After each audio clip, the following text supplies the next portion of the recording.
you want to see how you look when you sit down? You're good.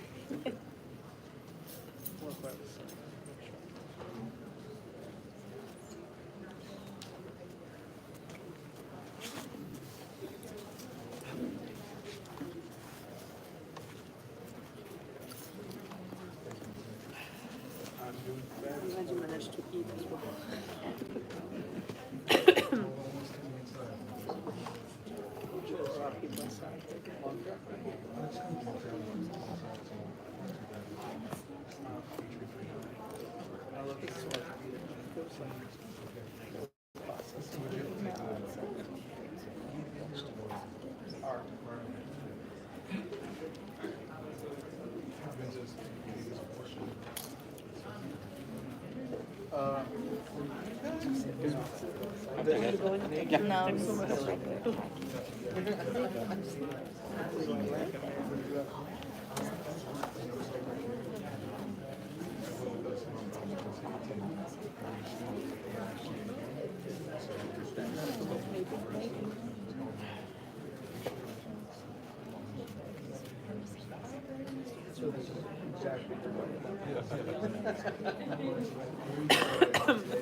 That's the irony of the nose.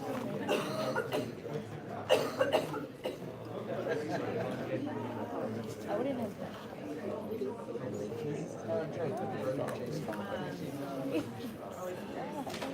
Yeah, I would have had, if we, when could you have come out? I moved off of work. I mean, no one was in, so I could have left at 4. I could have, I would have leave at 3:30. I should have thought this out. And, we could have done it, I should have left at 3:30. Yeah. Yeah. So, yeah, definitely.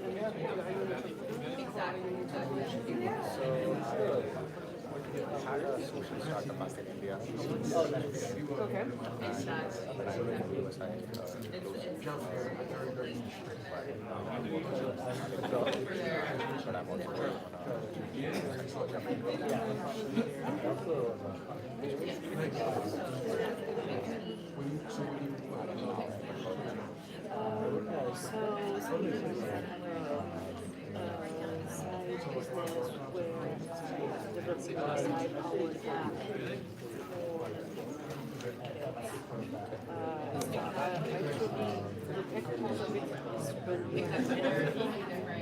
But I started with the grade platform 4 years ago, so this is going okay. I'm venturing more into the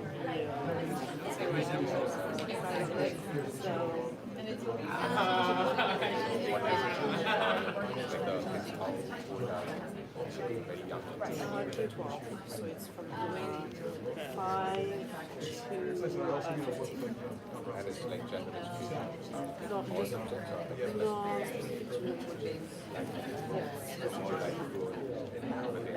yeah, doing OpenAI for younger, for your targeted to younger. Not reach all ages. I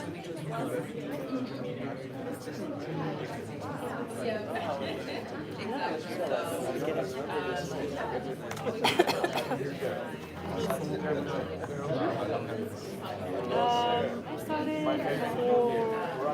4 years ago. So 4 years ago, marketplace, and I decided to launch something AI-powered recently. Siya is out.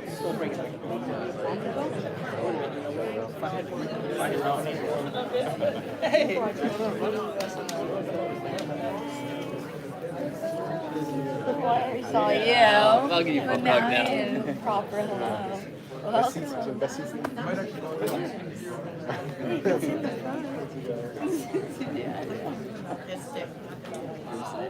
Welcome. Hello. Hi everyone, welcome. We'll let the last few people come in. Nice crowded room, but not too crowded, it's kind of just right. Good. My name is Ariel Serber. I am here with Born Global. Born Global is a community that supports entrepreneurial immigrants and the ecosystem around them. And we essentially find that there's statistics about the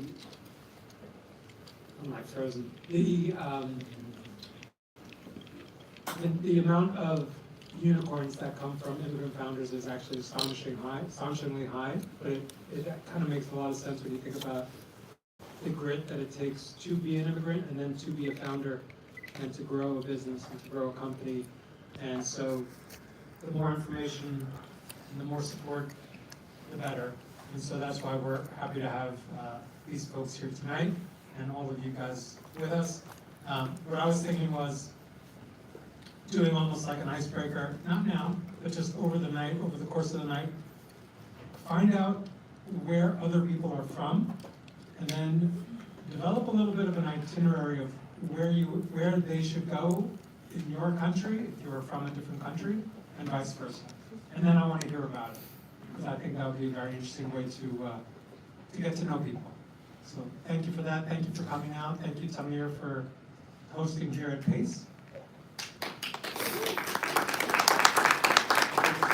Enjoy the evening. Hi everyone, good evening. My name is Siya Raj, and I'm representing Truly today. Truly is I'm an investor of Truly, and Truly is one of the sponsors of tonight's event. Truly is all about making quality education accessible to everyone, particularly in emerging markets, and they're growing really fast in Africa, India, and US, of course. The founders can't be here today because they're based in Houston. Dr. Sunny and Dr. Sandy, they both have over 20 years of experience in their respective fields. Sunny is a renowned business school professor, and Sandeep is a long-time executive in energy with venture building and investment expertise. And they met over 20 years ago as international graduate students, just like some of us here tonight. And Truly is changing the way people learn by using cutting-edge technologies. It connects schools and businesses to prepare global talents for future. It helps people succeed in school, career, and their businesses by making learning easier and more accessible for people, no matter where they live. Kudos to Siya's outstanding leadership at OpenAI. Education and Truly is using AI in various ways. There's many use cases. Some of them include content generation, like real-time video transcription, translation. There's also chatbots for learners, community moderation to ensure a safe and collaborative learning environment. Also matching the learners with industry mentors. It's growing very fast, so if you are an expert or content creator who wants to reach a global audience, please feel free to reach out. Thank you.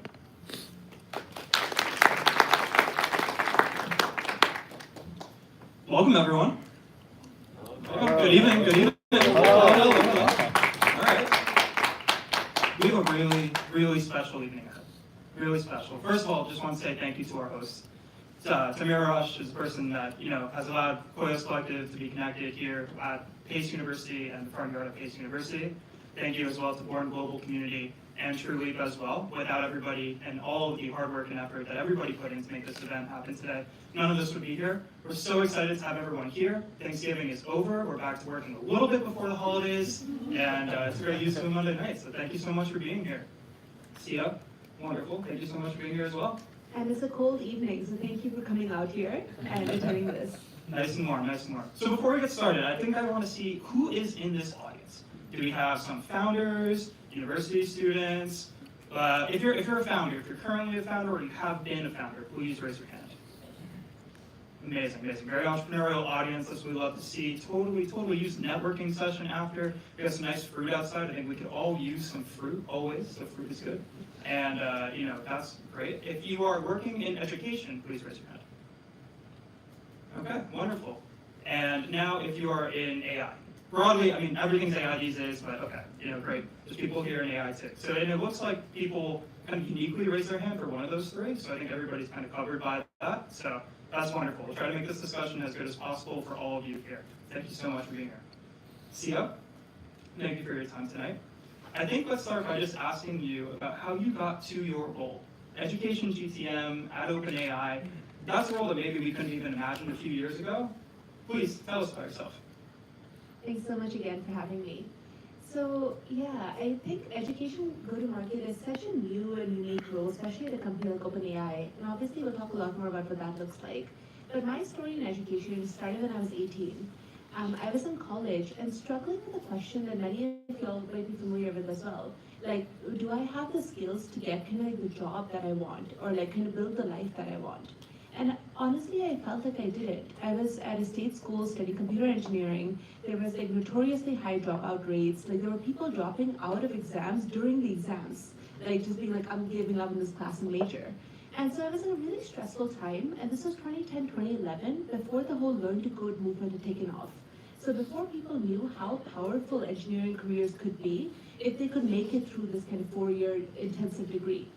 So when I was 18, I cold messaged some famous people to ask their opinion on why someone should study engineering.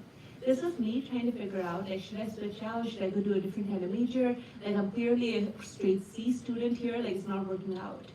And surprisingly, these people responded to me and asked me to meet them for coffee. And these are like a Nobel laureate, a Supreme Court attorney, a professor, economist.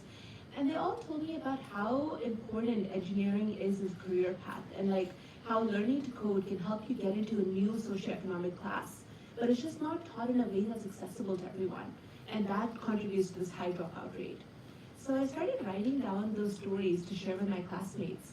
And that became this book about America's job skills gap that I published when I was 19.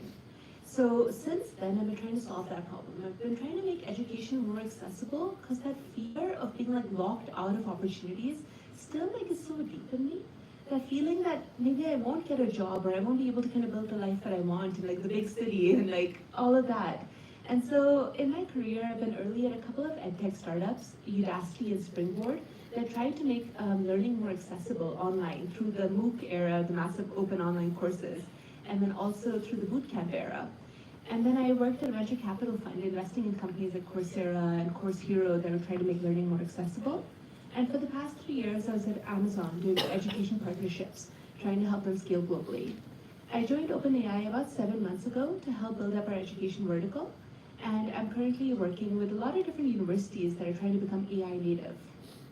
So ChatGPT, unbelievably, reached its 2-year anniversary, only 2 years as ChatGPT went public, everyone. That's fascinating to me. The amount of impact that it's had on the world is stunning, of course, in only 2 years. November 30th, just a few days ago. When you first saw ChatGPT, did you think that there was an education use case for it? The first time I used it, I was like, okay, cool, a new kind of search engine.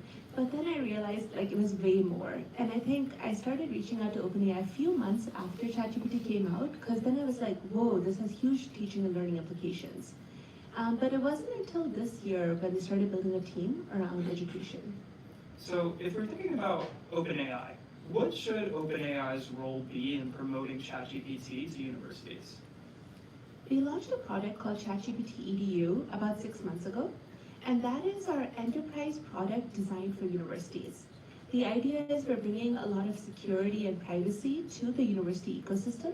So now, like, OpenAI models do not train on any of the data that is in ChatGPT EDU, so professors are a lot more comfortable sharing their information. And we're actually working with universities to kind of define what an AI native university could look like.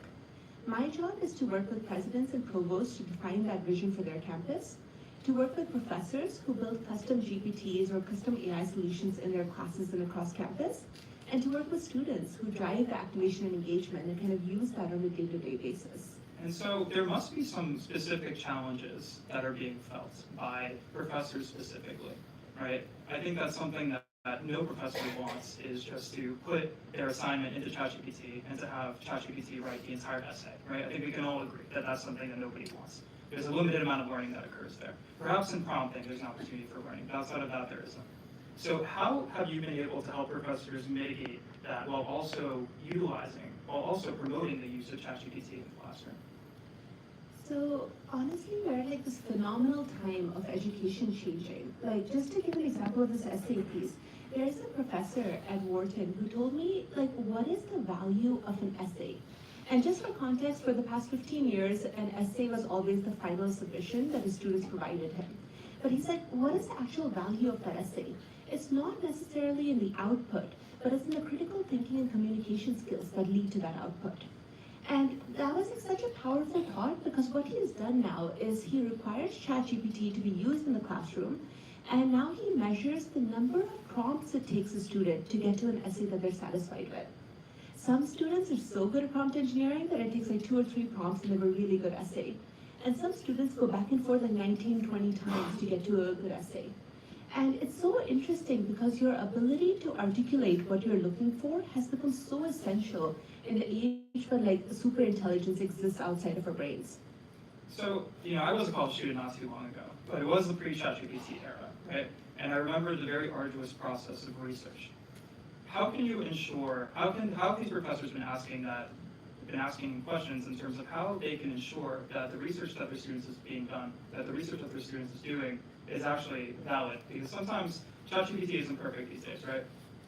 Absolutely, and honestly, neither is the internet, right? So there is like this skill that everyone needs to learn. What we're doing to try to fix that is 2 things. One is we launched SearchGPT about 5-6 weeks ago, which scrapes the web, provides answers, and provides the links to where it got that information, so individuals can verify that. And the second thing is that custom GPTs are really powerful in this way because they're like they only learn from the content that's shared with them. So what professors are doing is that they upload their case studies or their semester's worth of content to the custom GPT and let students engage with that finite knowledge. Finite in the sense like that semester's worth of content. And so it only references the professor's materials. And so students can ask questions like, which CEO handled layoffs well? And get those exact examples from those case studies. And I think that's really powerful and a good way to let them research within the context of their MBA program or whatever degree they're in. Right, and I think it could get a bit hairy though, right? So like I just graduated law school this year. And so in the law, it can especially get very hairy. We hear all these horror stories about ChatGPT lawyers all the time. I think nobody really wants that. And so how can you ensure for students that are in those more specialized fields that perhaps there is, the name of the game in the law specifically actually is nuance, right? How can you ensure that if they're using ChatGPT, they're kind of finding that nuance that is absolutely necessary? I think our aspiration as a platform is to just let people be able to talk to knowledge more deeply in the way that best suits them and using multimodality. So coming back to how do we teach nuance in that, it comes down to the AI literacy that universities are providing. OpenAI has partnered with Coursera and Common Sense Education for some courses, but it largely depends on the university to teach this. I was at the University of Maryland last week, and they were talking about how much work they're doing in their research program to teach their undergrads how to use AI for research. So it's like a whole course that they've built just to be able to explain how to use this tool in the field and how that's actually helped streamline a lot of their research efforts. So it's something that I think we're going to evolve on. We've only been around for like 18 months in general, so there's time. So you mentioned research, and I think research is one of those areas where, perhaps there is some controversy in the use of ChatGPT. In the academic professionals, with the academic professionals that we've interacted with at Coeus Collective, we connect with academic professionals, especially in the entrepreneurship world, people that are looking to, make their products into a reality and utilizing university resources as background for that. That's how we got here today. And so what we see is that there is, for sure, a stigma on the usage of ChatGPT in academic research, especially published and peer-reviewed academic research. Is there an official stance that you have or OpenAI has on whether it should be used in published academic research? It's not a stance that we have, but it's a use case we're seeing a lot of. Like a lot of researchers are using it as an additional tool in their toolkit. But what I find the most fascinating is researchers are using it to kind of think through the questions that they should be asking, the data sets they should be going through, and also just using it to converse with data more effectively. One of the best use cases I've seen from a professor who does research at a university is that he uses his students, like he requires them to use custom GPTs to build different personas that they engage with in the research. And basically have conversations with those different personas. So you take on the role of like a mayor or community organizer and just have very in-depth conversations about what environmental impact could happen to your city with these different personas' perspectives. And I think it's just broadening the thought process that will then let them do the research more effectively. So I guess, that's an interesting concept. I haven't thought of that before, using ChatGPT to simulate an audience. Could you elaborate more on how you've been able to promote that with universities? So this is actually one of my favorite types of use cases with AI. It's like these interactive simulations. We're seeing it in a couple of different ways. Negotiation classes in business schools all use it to practice negotiations. So students get some reps in before they come to the classroom. In career services, we're seeing this. So universities upload their proprietary information on how to get a job. So now students can practice like interviewing with a McKinsey recruiter or McKinsey partner and be able to be more comfortable when they get in place. And then there's a professor who actually uploaded all of his prior year materials and research papers, and he now actually talks to himself, like the virtual version of himself, and it creates new content that way. And so I think like people are adopting personas using AI, but also embedding themselves and like talking to themselves in that way. Would you like that? So I'm just thinking about it now. Like we run this is also a media company, right? And so we have podcasts, we have newsletter, we have all these different things, right? And so my writing, my voice has been put out there for a while now. And I don't know if I kind of want my digital twin sometimes to be available to anyone. Perhaps I want it for myself, maybe I don't want it available to anyone. How can you kind of work to mitigate for the people that maybe don't want their digital twins to be possible? How could you mitigate that? Or does OpenAI even need to have a role in mitigating that? So the custom GPT the professor built was just for himself. He has not shared that publicly. So only he can talk to like virtual Dave, as he calls it. But yeah, I think like ChatGPT does not take on the persona and showcase that. So it's not like you can emulate Siya's words when you're not her. Okay. And I guess to, kind of keep this conversation going here, there's obviously not just OpenAI in this space, right? There's a bunch of competitors. I'm not going to name them, but we know who they are. How have you approached, working with these competitors? Have you tried, has OpenAI or you in your role tried to work with these competitors at all in terms of providing a larger kind of collaborative experience on campuses to professors and students? Or have you all kind of said, hey, we're going to have OpenAI campuses, we're going to have Claude campuses? How has that been so far? That's an interesting question. So right now, I mean, internally at OpenAI, we're a very like research and tech focused culture. And so we don't actually think about competition as much because the teams think a lot about the potential of AI. Like we've created this framework of like our pathway to AGI, and we're like very focused on that. So as a company, we don't. And as like on the education team, we also don't. Like I'm sure our customers work with other companies too, but our goal is to just figure out how to help them become AI native with our platform. So I must ask about this pathway to AGI. So, if this is something that is, within the lore of OpenAI and employees are aware of it, how have you found what the education role of the pathway to AGI is? The education role, like in the sense, like all of our models keep getting better, and our goal is to help translate that into what works in learning and teaching. So I spend a lot of time with the professors trying to help them understand what these new launches like Canvas or SearchGPT can do for their work. Okay, and I guess it's important to think about the drawbacks too, though, Siya. If every campus becomes an OpenAI campus and everyone has the same viewpoint that's kind of, brought out to them, of course those viewpoints can change. As we've said, you can customize the GPT to be coming from, the voice of whoever you want it to be, even yourself.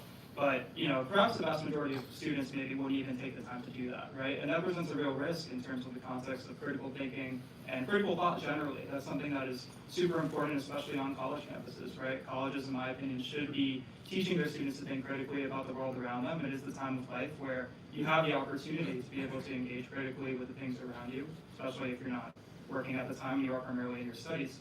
How can you ensure that there's a world where there is still a diversity of thought if there are these, let's just call them OpenAI approved campuses? So OpenAI, again, it's not an approved campus because we're kind of providing the platform that enables them to build their own version of AI. But with that said, I honestly I've worked in education for 12 years, and personalized learning was always the holy grail. Where if we accomplish this, it's going to change everything. And honestly, I think we have. I have a personalized tutor that I talk to every day. ChatGPT knows about my goals, it knows about my projects, it knows about my long-term aspirations, and it helps me track my skills towards getting there. And I think that's really powerful if we teach our students how to use it effectively. One of my favorite ways that I use ChatGPT is sometimes I give it a project I'm working on, and I'm like, can you help me elevate my thinking here? And that's something that actually, for 10 years, I've been trying to elevate my thinking as I move through my career. And now ChatGPT can have conversations at a whole different level with me. And I highly encourage everyone to try out this one prompt of just being this is my career so far, just share some bullets, share your resume, LinkedIn, whatever, and be this is who I want to become. What is the roadmap to getting there? And you'll be so surprised by how precise and specific that roadmap it builds for you is. It told me about organizations I should join that I didn't even know about, but were so valuable. And so coming back to your question, I think we need to be able to teach students how to use this. Because, obviously OpenAI did not invent cheating. People who want to cheat will find a way. We used to cheat on Check before, now OpenAI, I get it. But for people who want to elevate their thinking, it's a huge opportunity to be able to engage without having a personalized tutor, which is human. So I guess another point here is that the definition of education is changing too, right? People are not just looking at institutions of higher education as the main places where, critical thinking and creative thought is going to be furthered in the society, right? There is, for better or for worse, a rise of people that are starting to get engaged with critical issues on YouTube, for example, or even Twitter, and people are using those to learn different things. How can you ensure in your role, right, that the definition of OpenAI's go-to-market strategy isn't leaving those out? Because that's a critically important part of society too, and if I'm not mistaken, I think OpenAI is seeking to impact the whole world, not just the larger institutions of the world. Absolutely. So what's really interesting is that the number one use case for ChatGPT, not ChatGPT EDU, but just ChatGPT, is actually around learning and teaching. So people are doing this on a regular basis, even outside of universities. And I think we need to figure out, what I'm hoping is going to happen is that professors are going to create custom GPTs for the public and let people engage with content in a lifelong manner. And hopefully, the online courses, a lot of which I've helped build over the years, will actually tie in with AI in this kind of way and let people engage with all sorts of knowledge on the internet more deeply. So, but it's not a current part of OpenAI's education GTM strategy, though. Not part of the current work that we're doing, but it's definitely on the roadmap. Yeah, because, for better or for worse, there's a whole generation of, Gen Z that is learning from TikTok every day. And I think we just have to deal with that. That's not going to go away anytime soon. And I think that will be pretty relevant, but, you're aware of it and you're here, so we're happy to have that. I guess thinking about, the next steps then is that there's another trend that's going on that people are actually, Gen Z is also citing for trade school more than their previous generations had. I think that this is a super important thing. I actually went to a high school that included, technical capabilities. I was in the culinary arts and participated in programs like Skills USA that included, different programs. And you go down to this place in New Jersey, and they had people doing masonry, and it was crazy. And that was really important at the time. But actually, statistically, I don't know if everyone here is aware, but those type of trade schools have actually increased in their enrollment in recent years. And this has been a trend that I don't think any of us could have thought of.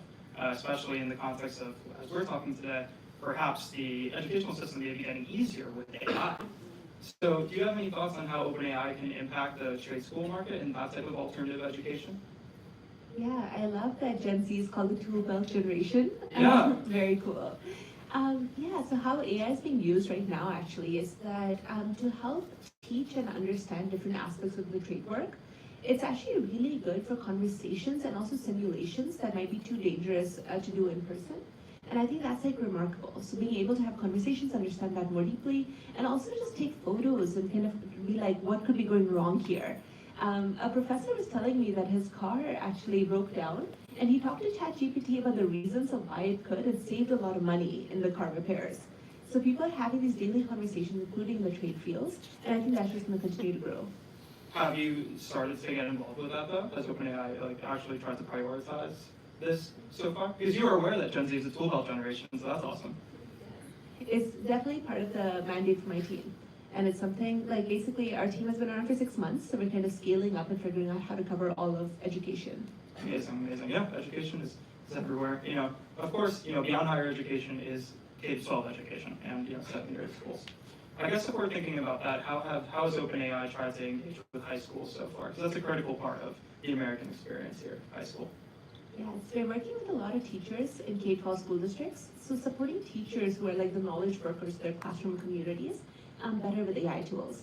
And honestly, a lot of school districts are curbing like teacher burnout with AI, which is so interesting. I hadn't like made that connection prior, but what's happening is that teachers are using it to do like lesson planning, quiz grading, those kind of like activity building kind of work that they do on the back end, and spending more time with the students. One teacher actually wrote this was a teacher in Arizona at a school called Agua Fria, and she wrote about how like a 5th grader came up to her with like a social situation, and she turned the student away because she had to lesson plan. Then she realized that she can actually use ChatGPT to lesson plan and actually went and spend time with the student. And she writes that I got into teaching to like mentor and inspire students. I didn't get into it for lesson planning, and it's letting me actually focus on the things I care about more. And I think there's still a lot of like education we have to do for K-12 teachers and helping them better understand how to use AI in the classroom. But I am excited about the potential there.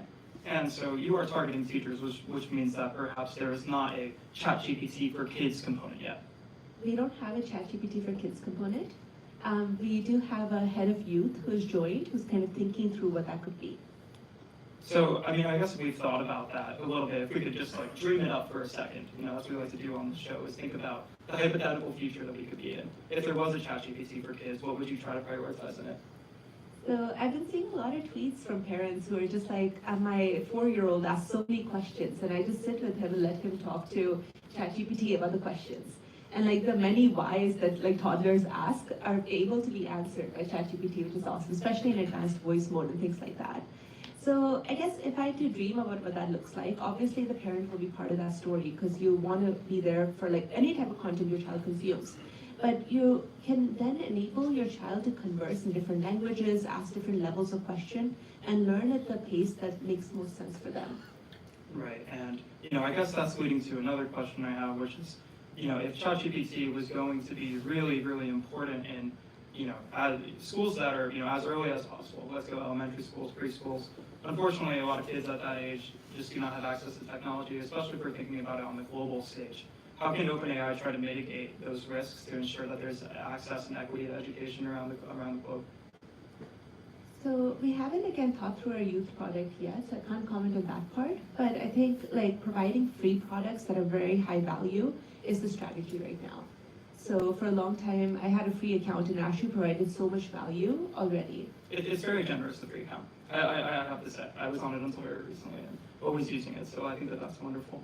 And yeah, perhaps for students, you know, people are getting in classrooms, you know, Chromebooks and things like that. I guess, you know, a little like AI, OpenAI device, maybe a little tablet that has just ChatGPT for kids on it. That could be a good idea, maybe, I don't know. I think we'll have to tweet that to Sam Altman. Sam, please. Come on the show to talk about it if you would like. Anyways, so I guess then, you know, OpenAI, the way that OpenAI started was that it was supposed to be a, you know, social impact type project, right? And, you know, I'm one that believes that almost any company can be a social enterprise. That all entrepreneurs, even if they're just decreasing the amount of time that somebody, even if their company is just decreasing the amount of time that they're spending on menial tasks, is having an impact on that person's life, because then they can use that time for other things where they can do good and more. And, you know, for you all, you know, it's a bit tough sometimes to ensure that that social enterprise mission has continued to be prevalent in OpenAI's future planning. How have you, as an employee of OpenAI, how have you been able to grapple with the concept of, you know, having that social mission as a company and ensuring that that stays at the forefront of what you do? I think in education it's much more straightforward than in any other vertical because like AI is now helping people earn a better living and learn employable skills. And I think my job is to figure out how to get that to as many people as possible. Like there's a consulting firm that did a study that showcased even the lowest performing consultants started performing at the highest levels after they had AI. And that actually alarmed me in a different way, that like what happens to people who don't use AI on a normal basis? Like it feels like they'll get really left behind. And so something that keeps me up at night is how do we help like all universities and students be able to utilize that more effectively?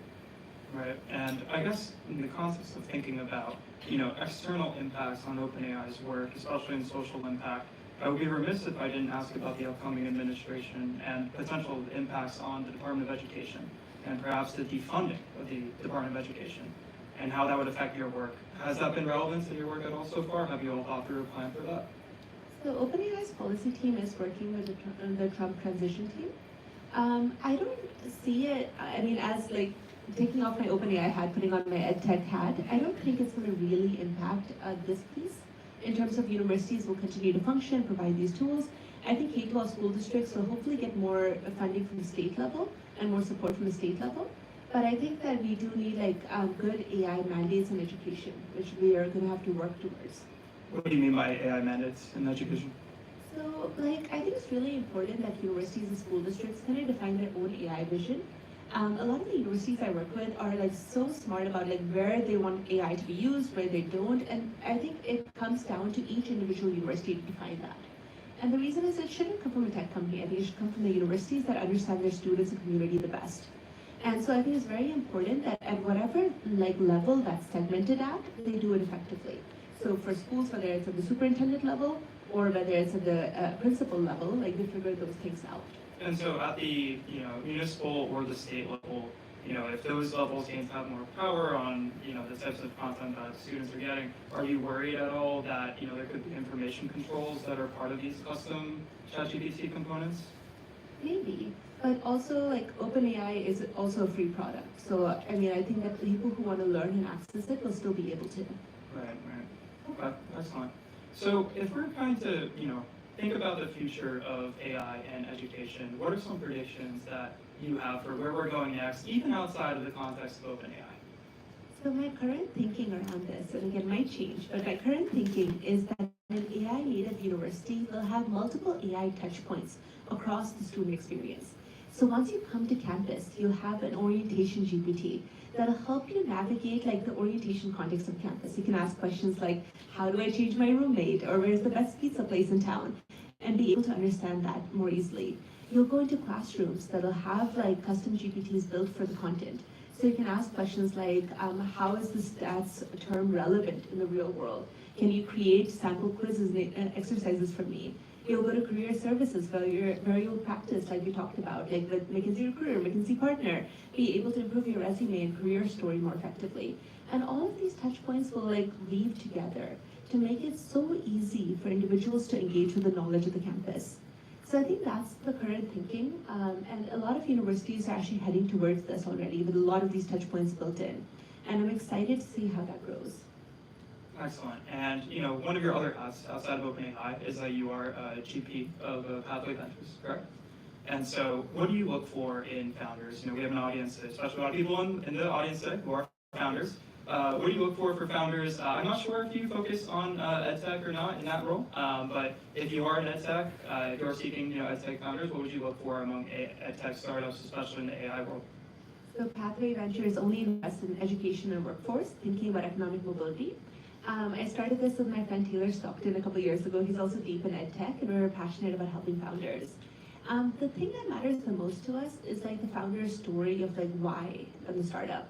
Obviously it's a long journey, but I actually love hearing people's stories and why education, because everyone has some sort of education story, and I think that the most powerful stories, those that are fueled by some sort of injustice or fueled by some desire to fix a broken problem, which a lot of education is, make for the most compelling founders. So I love telling my education story and hearing others. Is there an AI trend that you're seeing among founders that you think is overblown right now? I think we've gotten a lot of math rappers, Okay. math learning rappers. I don't think we need any more. And also OpenAI launched O1 Reasoning. Basically, there's a lot of competition in that space.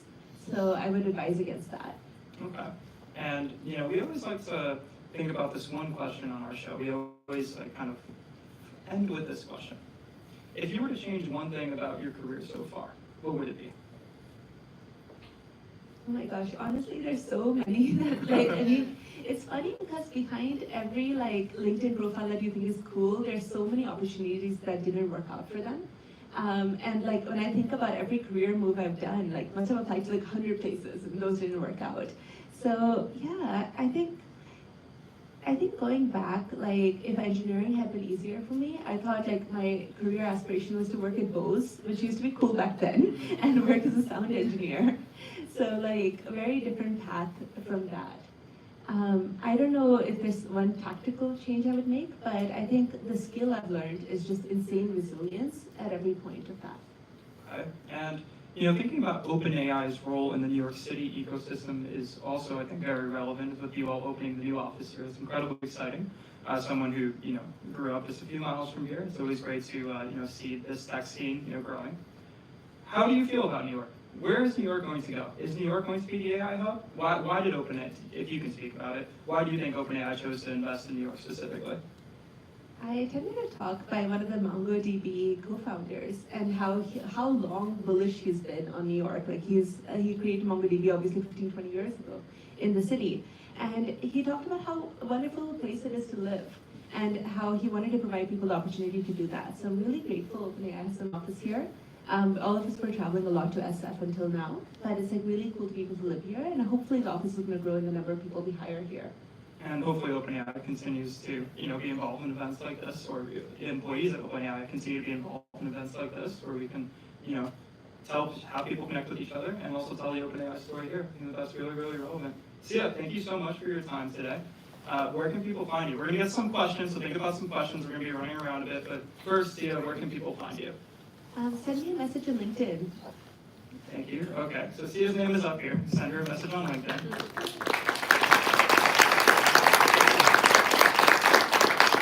Thank you, Siya. If you enjoyed this interview before we get to Q&A, we are Coeus Collective. I'm co-founder and CEO. We do interviews like this.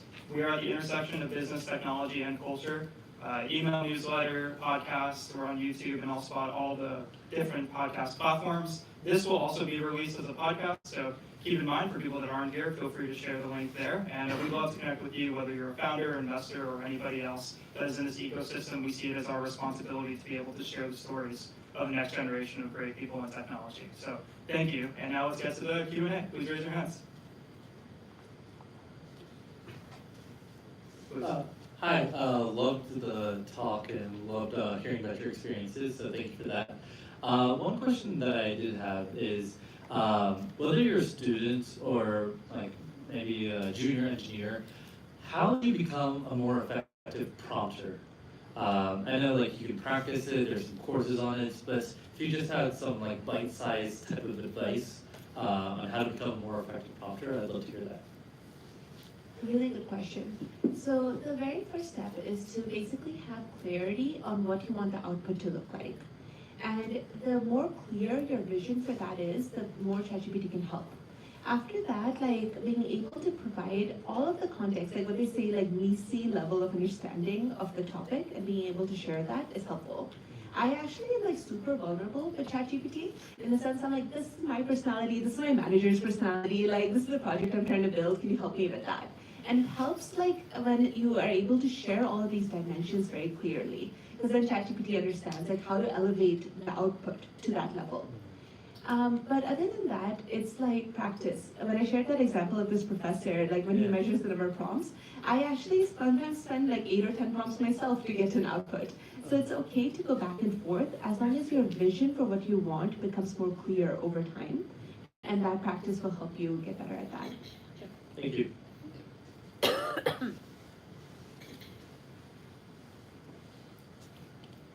Thank you both for your time. My question is, how do you prepare a workforce or industries downstream for incoming waves of students that are coming from AI-driven education? It's not to say that industries aren't keeping up, and I'm personally exposed to AI enterprise upskilling in my line of work, but it's an entirely new way of thinking and education training at its core. So I'm wondering the thought that's going to the impact that it might have. So a lot of companies are obviously using like ChatGPT Enterprise in the workplace already, which is helping because they want, like they're telling us that they want students to already be AI fluent by the time they get to their companies. So that's been an interesting approach. For the other companies, I think they'll actually be impressed with how quickly people can produce work. Like I was hardworking at Amazon too, but the kind of work that I produce daily because I use AI at OpenAI is very different. And so I think that companies will find this hopefully rewarding to have their young people be prepared to use AI to do better work. Hi there, thanks for the conversation. I'm an education journalist and I talk to a lot of teachers at the high school level. And they do often raise concerns about cheating and unauthorized use of ChatGPT. There was a question about that earlier, and I sort of understood your answer to be saying that the essay is obsolete and maybe teachers shouldn't be assigning essays anymore and should be having students, prompt engineer. Is that right, or how would you describe that? No, that was just what a warden professor believes Right. in his classroom. Right. We defer to the teachers on what their opinion is, on what the output for their class should be. And I work with professors kind of imagining how AI can be embedded in the learning journey. But it's entirely up to professors to help decide that.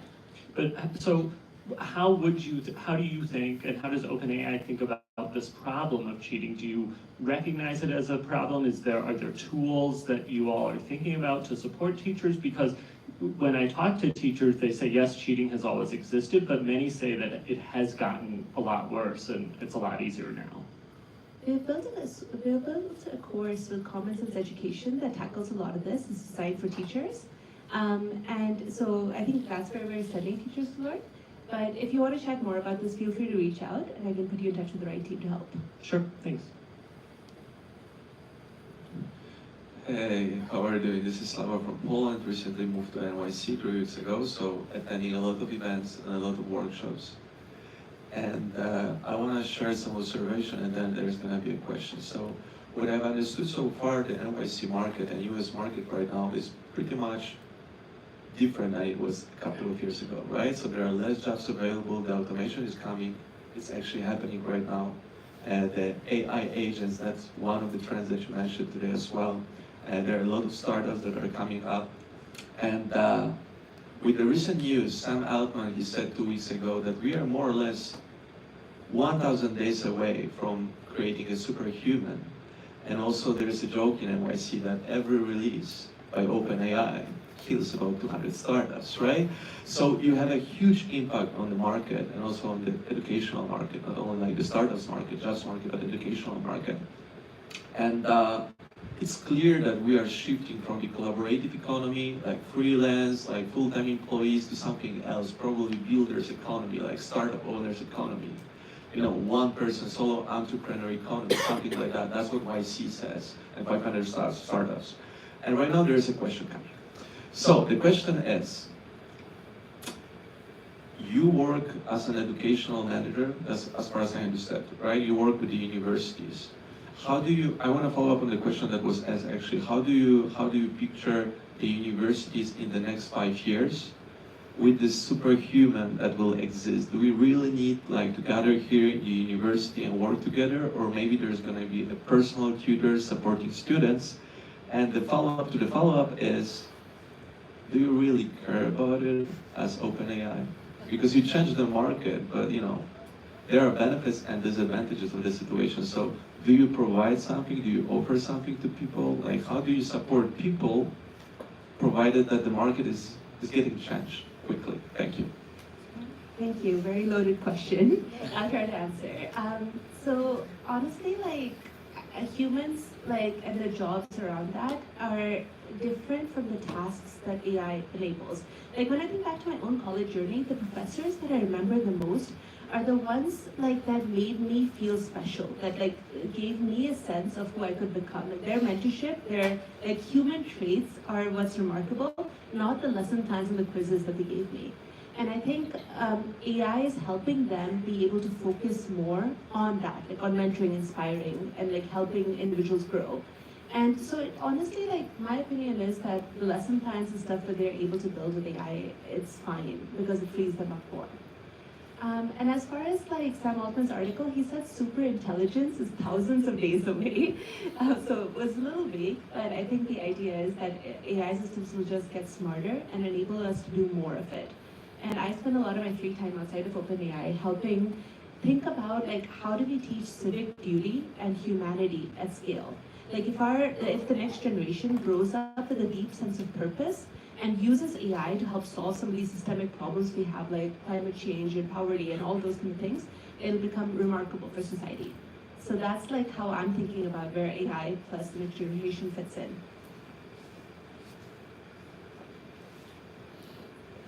Hi, Siya. Thank you so much for speaking to us and just sharing your story. I found a lot of the sentiments to be very relatable.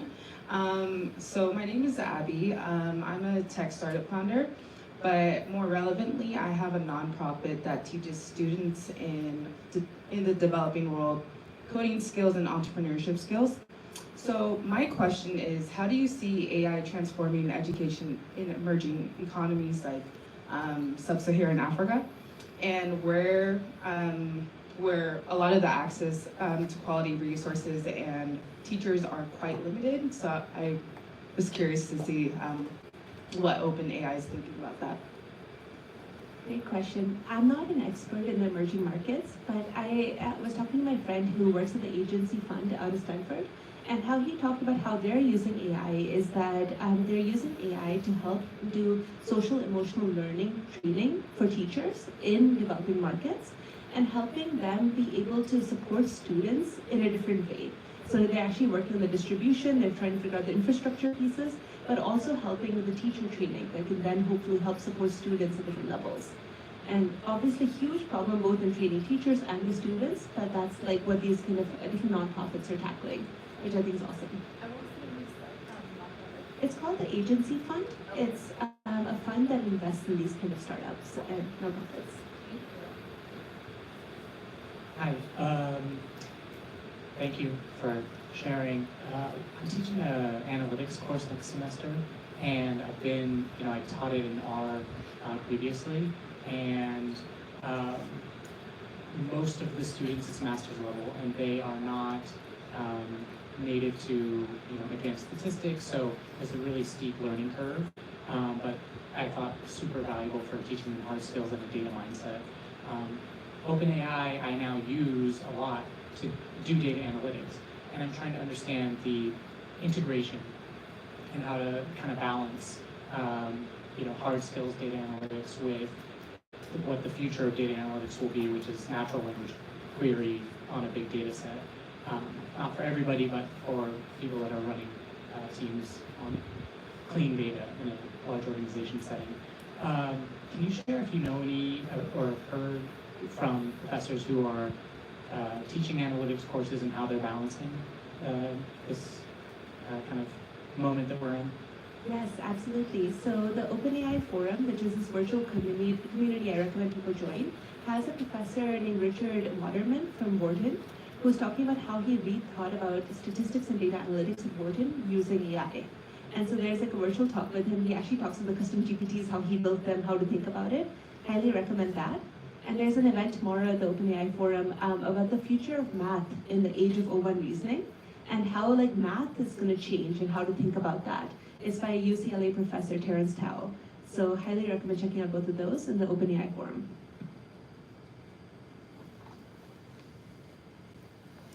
Hi there, Romario Wallace. You mentioned a lot about education and your role that you play in regards to education at OpenAI. I'm wondering if there is a deeper or more broader expectation coming when it comes to education. You mentioned high schoolers as well. Not all high schoolers are going to trade schools or college. Some are going to the military and more defense tech or defense industries. And there is a steep learning curve to that. Our startup does focus in defense.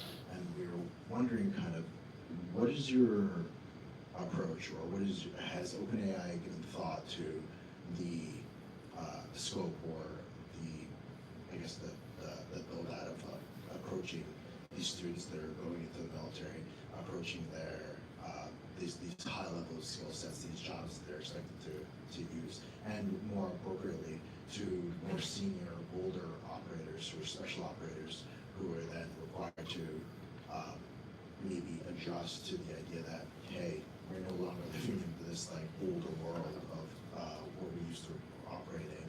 How do we adjust to the, I guess, this new world of AI and AR, and how we approach such as things as field medicine, how we incorporate with learning a new language, or communicating with the people that we're interacting with and build a stronger bond, or how do we approach a mission, or how do we actually just learn as operators out of the field with like informal education, mostly just from high school.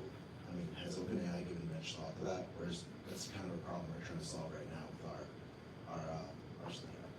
So we have a wonderful public sector team that's working with these kind of agencies in the military to kind of think through what that could look like. So reach out to me and I'll put you in touch with them. Thank you, Siya, for the talk. I wanted to ask, you've given a lot of amazing use cases during this talk, and on the web there's so much noise and so many use cases which turn out not to work. I was wondering, do you have a process for filtering, I guess, a good use case for your personal life, or you use GPT or you don't? Thank you. So interesting. I actually test out and see like the kinds of responses. I was recently amazed because my aunt and uncle are painting their house, and they were able to talk to ChatGPT about the Sherwin-Williams paint colors they should use. And that was such a better experience for them than the book Sherwin-Williams sent them, because they were like able to talk about the vibe of the house and which paint colors to use. And like, I would have never thought of that. So basically, I think my recommendation is just to try out the different conversations for your day-to-day and see which ones it can help you with, just like any other tool. Hi, Siya. My name is Aman. Thank you for the informative session. So till now we have talked about OpenAI or ChatGPT education sector more from a software platform perspective. But we are seeing that there are a lot of hardware bots that are coming in education that are teaching kids. Elon Musk is also talking about Tesla bot.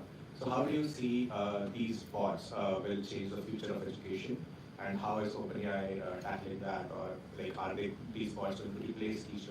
I would love to hear your thoughts. So the only part I know is that teachers are not getting replaced by this. It is just a tool for them. I actually don't have much knowledge in the hardware plus software components of this, because my job entirely focuses on the software pieces. I want to broaden outside the United States, because I think to date you've been talking about education and AI within our country, but I think most of us know that regulation and the way AI is looked at in the European Union and other countries and continents is very different. So I'm just curious, one, has your team only been focusing on the US, or is part of your roadmap beyond, and what do you see as some challenges or nuances given the EU requirements in particular around AI and regulation? We do have an EMEA and APAC team as well. And so the EMEA and APAC teams figure out like the regulations for the environments that they serve in and make sure that we're compliant amongst those. But yeah, there's an EU EMEA team now. And if you want to get in touch with them, just reach out to me and I'll put you in touch. Thanks. Time for a couple more, one or two more. Hi, Siya. Thank you so much for your time today. I also have a generally broad question, but given the populations we're speaking about, I figured it's relevant. With the recent news of character AI, we've unfortunately heard about the detriments of AI not being able to recognize mental health challenges and opting to continue engaging with individuals in need of intervention. Creating AI products that keep vulnerable communities in mind is crucial. However, making it safe may not be intuitive, since doing so may run counter to important business metrics around engagement and immersion. How have you evangelized AI development that champions mental wellness? So like we have teams that work on AI like safety and ML fairness. So there's a big push on the research and tech side around that. On our side, it's basically about educating educators on how to best utilize that. So we work closely with that team to provide any sort of feedback that comes in from educators, but it's that team's responsibility to actually drive that, and they're very obsessed with it. Hi, thank you, Siya. And first of all, thank you again for everyone coming, and did a great job interviewing Siya. You mentioned before about purpose-driven, mission-driven, why-driven founders as people that you look to get their story and their why. what do you see as your mission and your why? And then how can this community, because you have a lot of people out here that listen to you today, a couple weeks ago I was by another event you spoke to. What is your ask of a community like that? What is something maybe a challenge for you that you're trying to overcome that maybe someone in this room can help you out? So my entire career goal and aspiration is to help people feel less locked out of their career potential. So in all of the stories that I've told, I hope that comes across because that's all I actually care about. And so I think what would be really helpful is that if there's any type of like work happening in that sector you think I could like learn about, like I see my own career journey as like a learning experience too. So if there's anything you think I should know about to help people do this at scale and like help achieve their career potential at scale, I'm really curious to learn that, and would love for you all to reach out with recommendations, things to read, organizations to meet, or people to meet. All right, yeah, we'll do two more. Finally. I know there's more than two hands, but Awesome. Thank you so much for being here, Siya. So I'm part of the poetry and spoken word community, which is a big part of the culture in New York. And it's also a huge outlet for creative self-expression, especially for youth and underprivileged youth. And we had a couple of kids in a recent workshop where, and they were first-timers, and they basically gave us this feedback of like, oh, why should I bother when someone can just have ChatGPT write a poem? And, you know, we talked to them, but I don't feel like we had a great answer, and so I just wanted to kind of pass that question on to you, because I think creative self-expression is so important, especially in these communities. So I think what we need to convince the next generation of, well, is this like purpose piece that I mentioned earlier. So like, yes, ChatGPT can produce a poem, but it won't tell the story that you want to tell. It hasn't lived your life experiences. Right? And I think people dive deeply into that and be able to share their story, I think is super important. And so, yeah, it's not about the skill, in my opinion, it's not about the skill. It's more so about like the ability and the desire to want to do that. And I think that's what we need to try to cultivate. So like, I'm spending a lot of time with children right now, just helping them be like, you can help solve all of these big problems. You can help like be part of that story. Like a lot of stuff that my elementary school teachers, I think, told me back in like the 90s and 2000s. So I think that's what we just need to double down on and be like, AI can just be a tool that can help you do other things in life. final question. Hi, thank you for the mic, by the way. I have a question regarding the centralization of AI. Maybe this may not be the right forum to ask, but what's your perspective and maybe OpenAI's perspective on decentralizing AI and also maybe integrating with some of the newer technologies, the emerging technologies that are coming out to kind of make sure that maybe we don't approach AGI or ASI in the future? I think, I don't have strong opinion on this. Like, I think that it's something that other people in the company are thinking about, but it's out of scope for what I do. Okay. Well, Siya, thank you so much. Thank you all for your questions. If you think about the questions that were asked, you know, it's everything from relation to defense tech to poetry and everything in between. Those are the exact types of conversations we'd like to have on our show. Siya, it's been an absolute honor and a pleasure to be with you tonight. Thank you so much for taking the time out of your schedule to be with us. It means a lot. I learned so much, and I hope all of you did too. Thank you so much. Networking is starting now.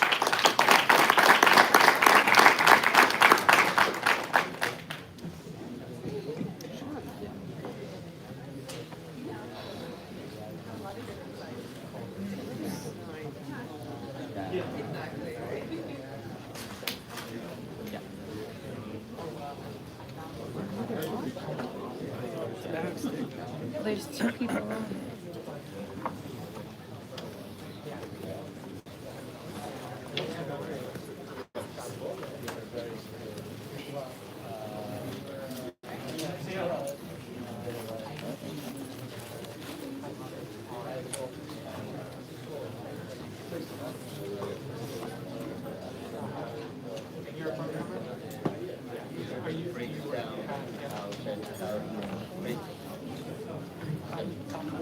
interested now that I'm spearheading.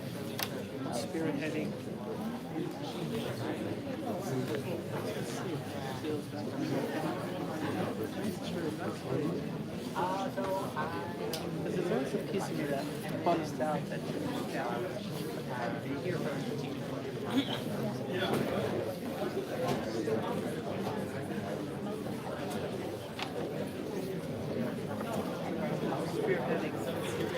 Kira, we have to stop eating like Hi, this. this is so fun. All the AI events. I'm doing my own curated masterclass. Yeah, how did you find all these events? All through Gary's Guide. Inside tech and, oh my god, you don't know this? So Through two people, one introduced me to the other, and then they I followed up on the other. everyone knows.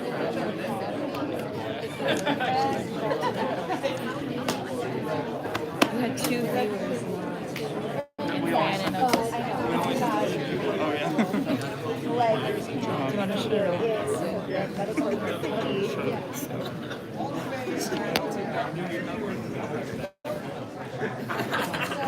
You have 2 likes. I don't know if that's... No, got a comment. Yeah.